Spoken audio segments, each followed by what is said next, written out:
Hello, everybody, and welcome to Bald Football. Today, we're going to be discussing the UEFA Champions League quarterfinals. Exciting games ahead of us. We have Barcelona going against Atletico Madrid, their fifth meeting this season.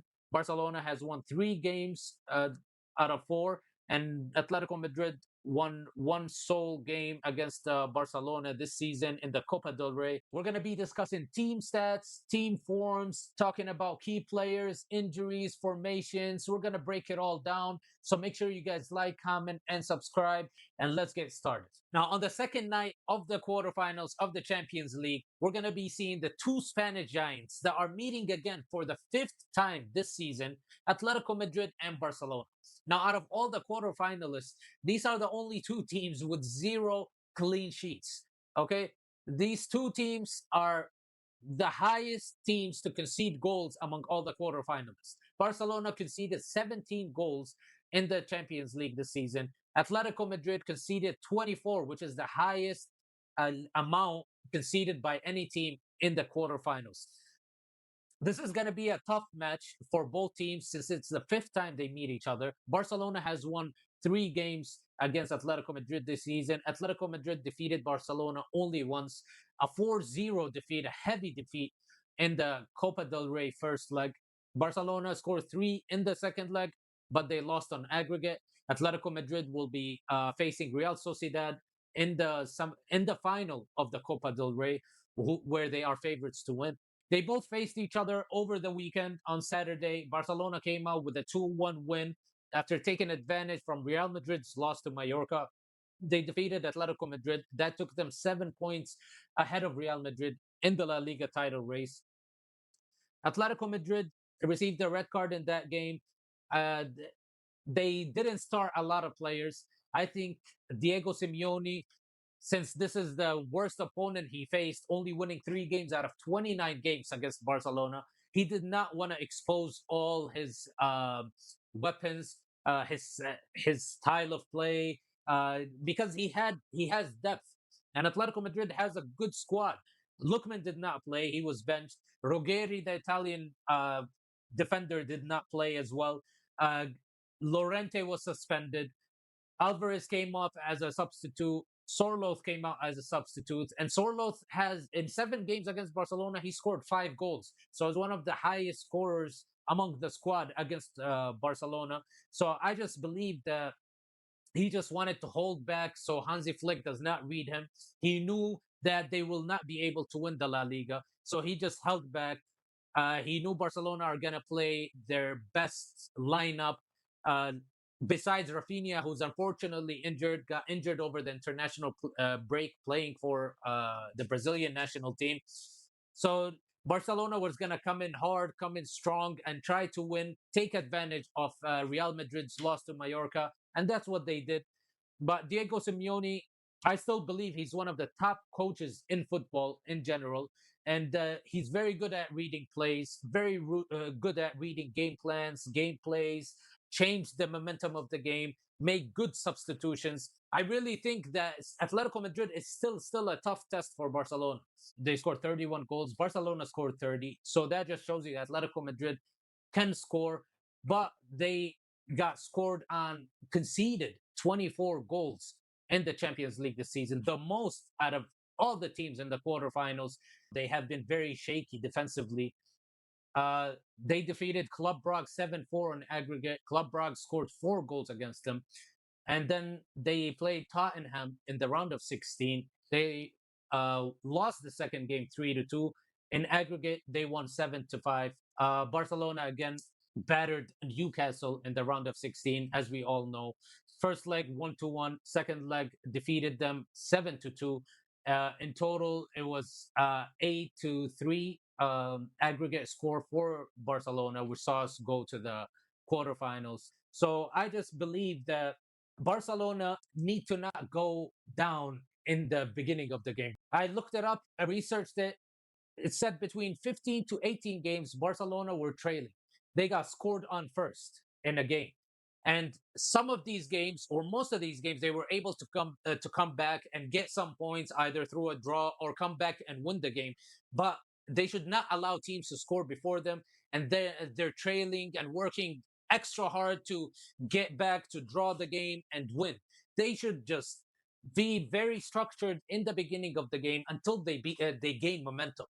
That's the thing with Barcelona is they don't wait to gain momentum. They just straight away go aggressive, hard, push up, play a high line, and that doesn't always help, especially against good teams like Atletico Madrid. Every game we faced against Atletico Madrid, it was a comeback so far. Four games we were trailing against Atletico Madrid, where they scored first. So this part of the game, Barcelona needs to work on. They need to not allow Atletico Madrid to score first, especially in it's a two-leg competition, two leg knockout stage. It's going to be very tough, and we did it already in the Copa del Rey, and we suffered in the second leg. The players were tired.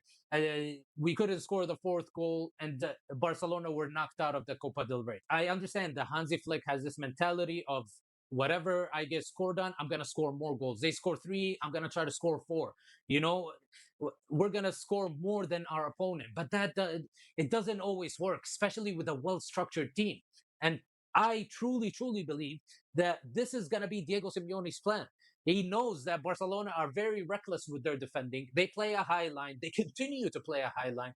Hansi Flick did not fix it really. He is just giving the players, young players, with Gerard Martin and Kubarsi, the chance to adapt to the system of playing a high line, offside trap, and just pressing right away, pressing the ball as soon as we lose it, pressing the opponent. But a lot of times doesn't work, especially against technically good players. Like Atletico Madrid. Atletico Madrid possesses really good technical players, good with the ball. And they will be able to find the gaps, build up play, even in the tightest of positions. The players like Lookman, like Griezmann, even Lorente in the midfield, they're able to build up play. So Barcelona should really focus on defending properly and not trying to make an offside trap out of every single attacking play from Atletico Madrid. Another thing is Barcelona are playing an amazing attacking football this season. You have three, four players that are in double digits of goal contributions. Lewandowski scored 17 goals this season. Fernan Torres is at 16 goals. Fermin Lopez is at 12. Lamine Yamal, 21 goals, 15 assists, playing exceptional football this season. The dribbling, the assists, finding the players. We gotta be very lethal, very uh, direct when we're attacking. Then Barcelona are wasting a lot of chances in this part of the season. After that many games played throughout the season, 40 plus games, it's not to our advantage to be missing those chances. You miss those chances, the other team is gonna score. You miss those chances, it's just gonna bring your demeanor down. The morale of the team will go down. I believe Barcelona has a very top champion mentality as young players. You have Gerard Martin who's doing the dirty work, Kobarsi who's building up from the back. I think those two are incredible. I don't know why Barcelona are looking to sign Bastoni. Since you have Kobarsi, same exact player as Bastoni, it's just he's right footed. You don't need the same players playing the same style in the same position, center back, which is looking to move the ball up, build up play long balls. We need Gerard Martin in there, the Maldini of Barcelona, to do the dirty work that Kubarsi is not doing.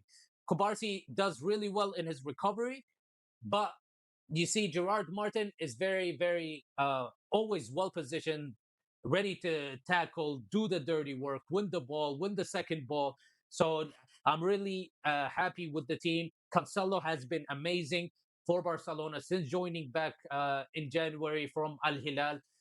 He's looking to even get a pay cut to extend his stay at Barcelona, which I think Barcelona should reward him with that. Conde is coming back from injury, which is a plus for Barcelona because that side is very weak. Having Arojo, which is abysmal in that position, and having Eric Garcia, both of them very they rush. You know, they don't think before the play. They don't read the play. They're always rushing in their decision making, which is very dangerous. Having players like that, and it puts you in a tough position. and they're not being able to read the game well. They're always looking to move forward, and sometimes they make the wrong mistake, and the midfield would lose the ball, and then their space is open. So I think Conde is. I'm glad that he's back. It's going to be very crucial for Barcelona that Kunde is back. He's a vital player in the back line for Barcelona. Javi also made a comeback after missing a long time away from the pitch due to injury. He's another player that's very aggressive that I really love having them in the Barcelona lineup. He's aggressive. He's doing the dirty work in the midfield. He gives Pedri the freedom to play the way he's playing, to maneuver all across the midfield. He's going up and down everywhere, controls the tempo of the game. One of the best, if not the best, midfielder in the world at the moment. It's just a pleasure to watch him play football.